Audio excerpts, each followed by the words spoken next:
KOR to Sports here with the great Benson Henderson fighting August 26th, going back down to lightweight, fighting Patricio Pitbull.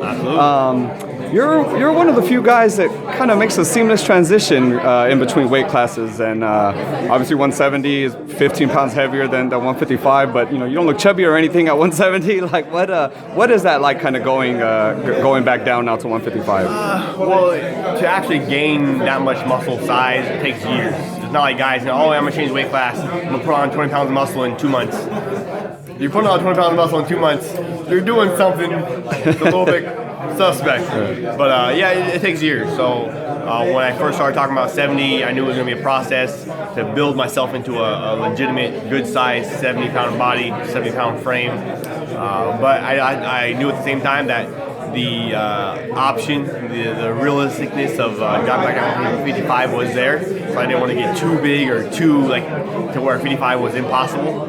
So I think we did a pretty good job of making my body stronger, but still keeping my athleticism, still keeping my agility, my flexibility for 170, and able to still keep it in the realm of possibility of dropping back down to 155, which I'm doing now, August 26th. You're fighting Patricio Pitbull, obviously former featherweight champion. How do you use your size as an advantage in this fight?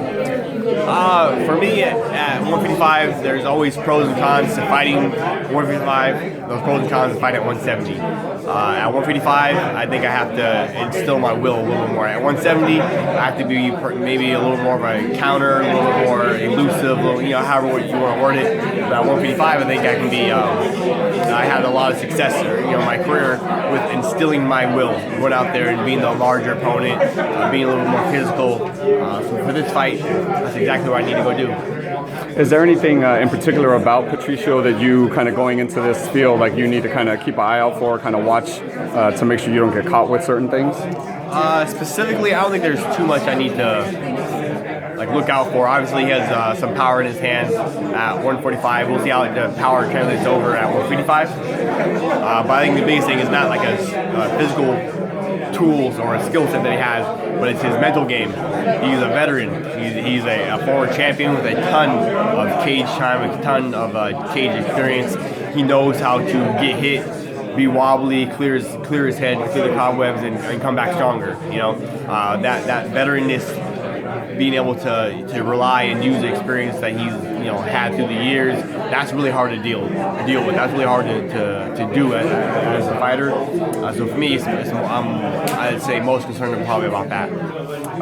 You're one of those fighters that always wants to fight the best. Obviously, your first fight in Bellator, you went straight after the champion at welterweight. Now you're back at lightweight, so I'm assuming, obviously, nothing's promised, obviously, but not looking too far ahead. You'd like to fight Michael Chandler or whoever the champion is once your fight's over.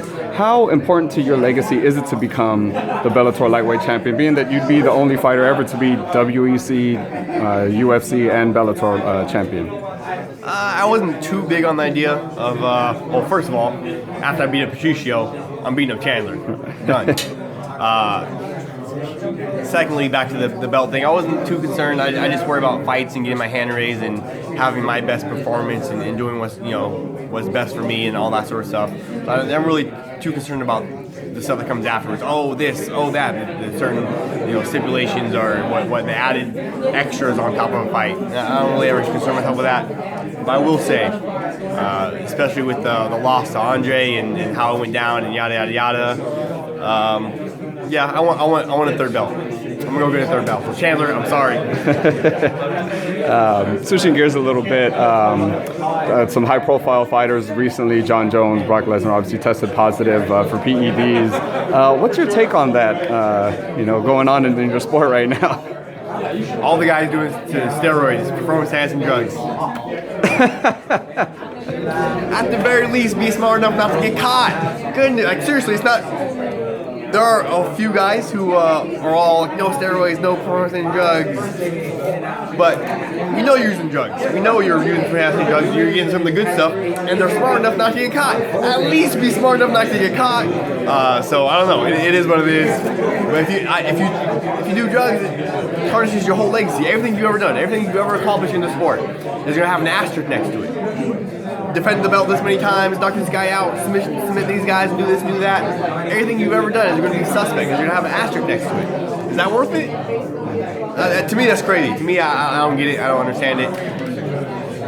But it is what it is, though. It's their own personal choice. If they choose to, God bless, go ahead. If you choose not to, God bless, go that route. Nate Diaz, one of your former opponents, kind of comes out strong about like saying everyone's on steroids. Obviously that's maybe not everyone's on steroids, but just speaking about him, he's obviously a big fight coming up next against Conor McGregor rematch. How do you see that fight going? Yeah, I think. I wouldn't say everybody. I'm still not sure I'm sold on that. At my gym, the MMA lab in Glendale, Arizona, we have had a few guys test positive for performance-enhancing drugs, and I was shocked. I was surprised. I was kind of blown away. Like, what? No way. But I would say 98% of all my fighters, we have a ton of guys in the UFC, in Bellator, like younger guys in different organizations. I know for a fact we don't, we're pretty relatively, performance enhancing drug free at my gym. So I don't know about the whole everyone does drugs and this and that, or how high the ratio is. I would like to think, maybe it might be the optimist in me, but I would like to think that there's a higher number of guys who aren't using drugs, performance enhancing drugs in MMA. If you want to come test me, come test me whenever you want, no problem. In competition, out of competition, before fight, after fight, feel free. The only thing you're gonna find in me is freaking peanut butter Oreos, But Nate's next fight, I think he's gonna have a good fight. Hopefully, he's tough as heck. He's a good fighter. He's strong boxing skills. If you box with Nate, more than likely he has a good night. If you can mix it up with Nate and make him wrestle or make him kickbox or make him do anything else, normally he has worse of a night. So if you just box with him, that's normally the Diaz brothers, Nick and Nate. They have a better night when you just box with them. And I definitely want to address. You have like some of the best hair in MMA, man. What? who, if you had to pick someone, rivals you in the hair game in MMA? I would say no one. Not even close. Not even this natural hair. Look at that. No products.